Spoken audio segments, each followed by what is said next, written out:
Do you like the one I got here in Turkey? So, only 20 minutes and only one session with Gamma Knife to get rid of my pituitary gland tumor. Amazing! Some people, they need 3 to 5 sessions and one session 45 to 60 minutes. As mentioned in a previous video, here is the link to that. On my treatment day, exactly then, I also got my period with all its symptoms. So as soon as we got home, my headache started to get into a migraine so badly I couldn't move anymore. Paul had to help me to get to bed.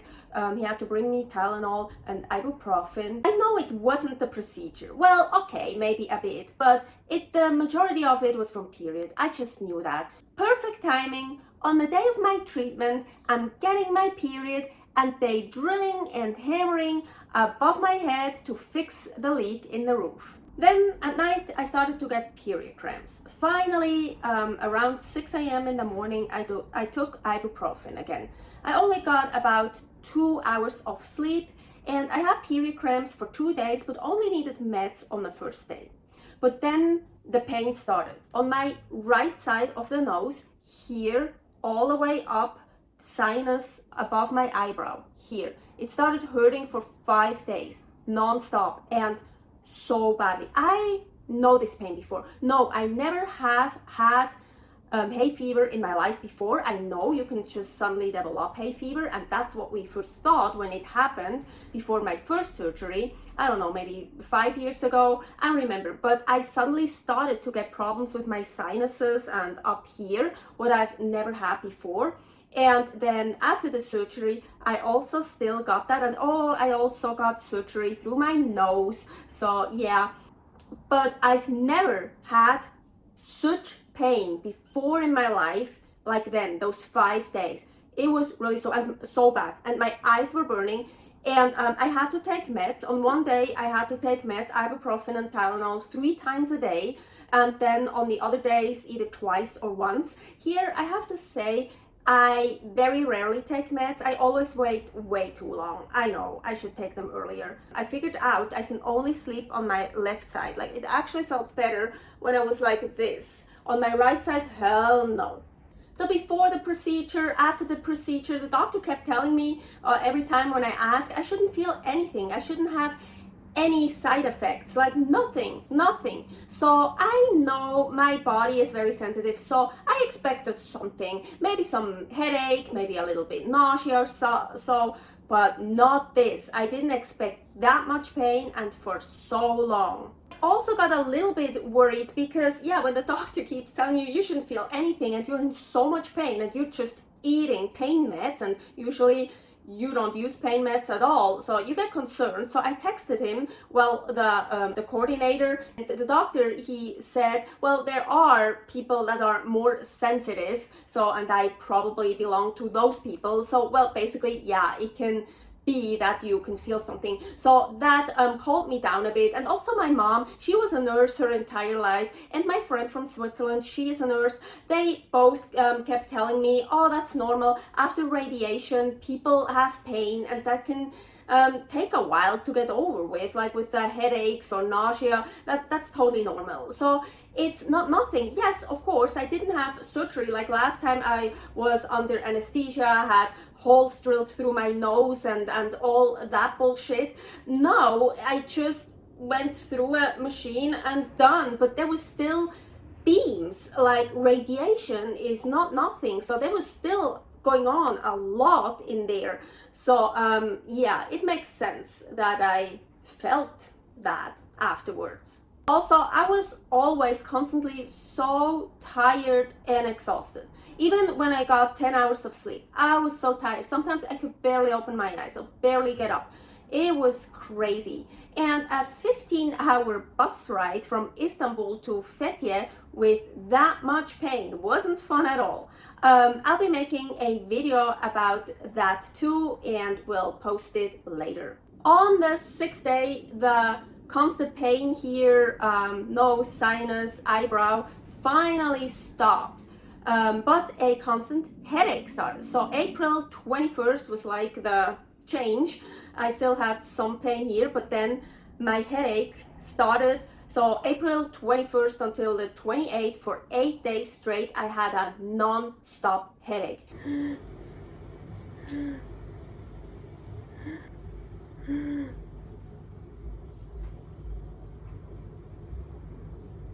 And it got really bad sometimes. Like, I think you should call that a migraine. It's okay. What you're describing is like a migraine, so we need to keep the light low. Yeah, it's better. I can bring you your pillow so you can put it behind your back. Yeah.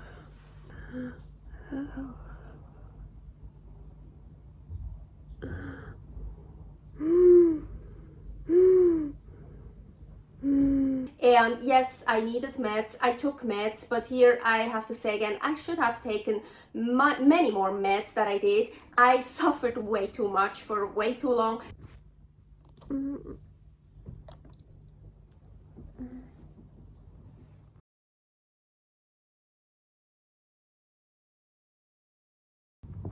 Is that better?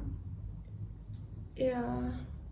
But I just hate taking meds. You have to understand, when you're chronically ill or you have a tumor, something like that, or you're like in pain for so long all the time, you just don't want to take meds. Like, people tell me, oh, I should take meds when I have a pain level of 5.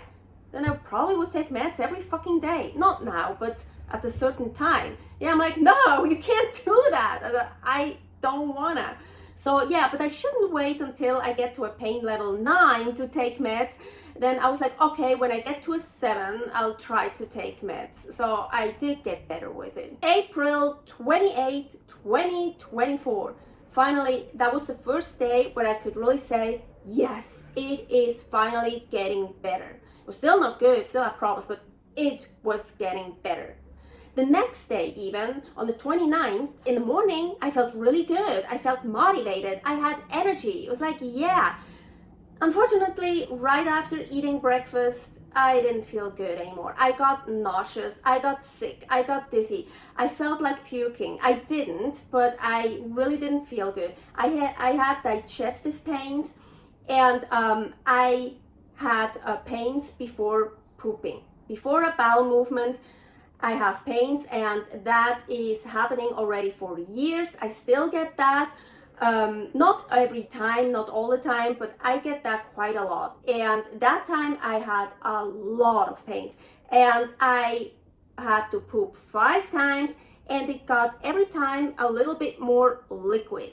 Basically, always a bit more diarrhea. Did you know there are many different kinds of and many different stages of diarrhea. Diarrhea is not just diarrhea. There's so many different stages. I know, I went through all of them until basically I peed through my fucking asshole again. Well, I didn't pee, but it was like so liquid, it felt like peeing. It sounded like peeing.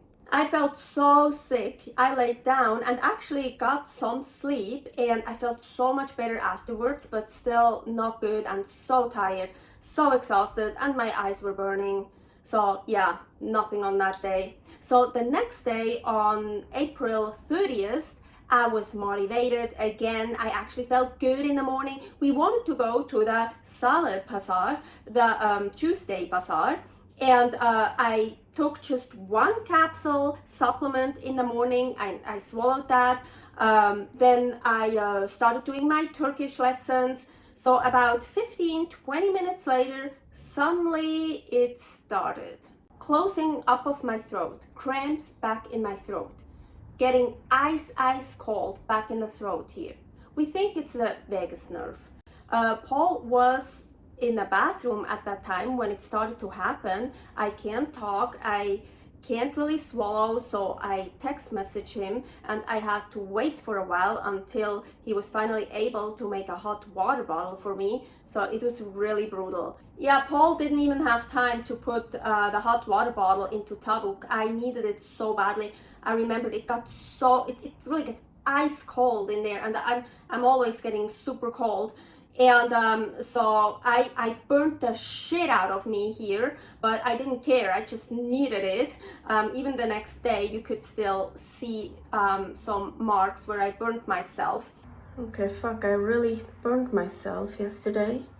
I mean, it doesn't hurt. I don't feel it, but you can see here, this, also here a little bit. That's from the hot water bottle. But I had other stuff to worry about. And in those situations, there's nothing really I can do. Just try to be upright, put the hot water bottle on my chest and throat, tilt my head back, saying my mantra, praying, asking my amazing friend in Switzerland if she can do a healing for me, no talking, not swallowing, I even spit into a glass, and just wait. I had these events before, especially before my surgery through the nose. That was actually the initial event, as those events, why we got an MRI done, and then we found the tumor in on December 2020. Because of those events, we got that MRI done. And after the surgery, about 3 years ago, those events got much less and much less severe. Never that bad anymore. But the event I got on the 30th of April was so bad. It was one of the worst I had. It was just as bad as the ones I got before my first surgery, or it was even worse. It's a bit hard to tell because it's kind of interesting and funny. So in Switzerland, in Reno, Nevada, USA, where I used to live for like 13 years, I used to get most of my attacks in the evening or night. And also these throat attacks, usually always at night. So at some point it got better, so I could lay down and I could fall asleep. And then of course during the night, I don't talk, I don't eat, I don't drink. Well, I guess I swallow, and then in the morning it's much better. I still felt it usually, but it's much better. Here, those attacks, as I just mentioned, both attacks happened in the morning. And it's funny and interesting. It's the same time, biological time, basically, that they used to happen in Reno. With a time difference, so it's like the same biological time. It's interesting, fuck. But so anyways, that's maybe why this attack I got here with the vagus nerve attack, however you want to call it, felt so much worse because I had to go through the entire day and I was so fucking hungry and thirsty. After about 5 hours, I was finally able to eat something a little bit. First, I drank a little bit of something, and when I saw, okay, that was kind of okay, I was just so hungry. I tried to eat ground beef and just like tiny bits, put it in my mouth, chewed and chewed and chewed and chewed.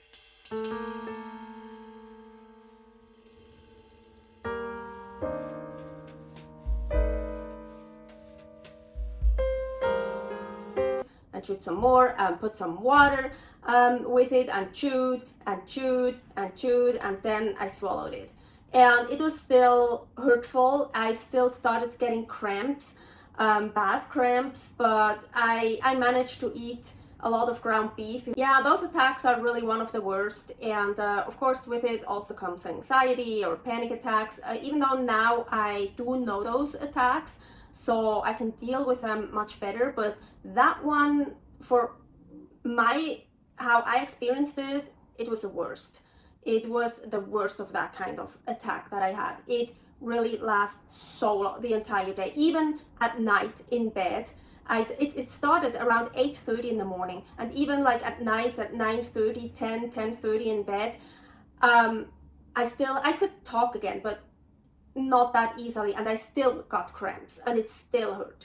It was not good at all. So now that I'm filming this is actually May 7th, and I'm doing much better. I would say the worst is over. Yes, it's over. But I still have daily headaches, but not as badly anymore, not as severe or not as long, and not constant, not all the time. Like right now, I'm free of headaches. And a lot of times when a headache starts, it really helps when Paul loosens up my neck and my traps. Then it sometimes really goes away. So this is much better, but I still get dizzy, nauseous. I still, like just yesterday, I had a lot of pain again before my bowel movement, so I'm still getting that. I'm still weak, I'm just so tired and exhausted, and I don't have that much energy. I can do stuff, and sometimes I feel really good, but I'm tired while I'm doing it, or I don't have that much energy available, so it's like I can do one thing, but then I can't do another thing, or yeah. Oh, and I have some problems with my mood. How should I describe that? Well, I'm super happy, excited, and motivated, and overjoyed, and then just something little happens, and I'm the complete opposite. I don't want to do shit anymore. I get angry. I don't want to do anything. I don't feel comfortable. I so don't feel comfortable in my own skin. You know that feeling when you wear an itchy sweater and you just can't wait to rip it off of your body, take it off. I can't do that with my skin. And it's really, I can't stay in that skin. It's ugh. I can't describe it in a better way, but yeah, I have some mood issues, and yeah. Well, I'm still in recovery, and I haven't had my period yet either, so I hope those will get better too. May 26th, I will have an online appointment with my endocrinologist from Reno, and so we have to talk about all this. And in December, I have to go back to Istanbul for a checkup, MRI. So yeah, I will keep making recovery videos once in a while to keep you posted what's going on. And if you have any questions, or if you want to know anything about my Gamma Knife experience, about my tumor, about my health, or whatever, you can just ask me, write it into the comments.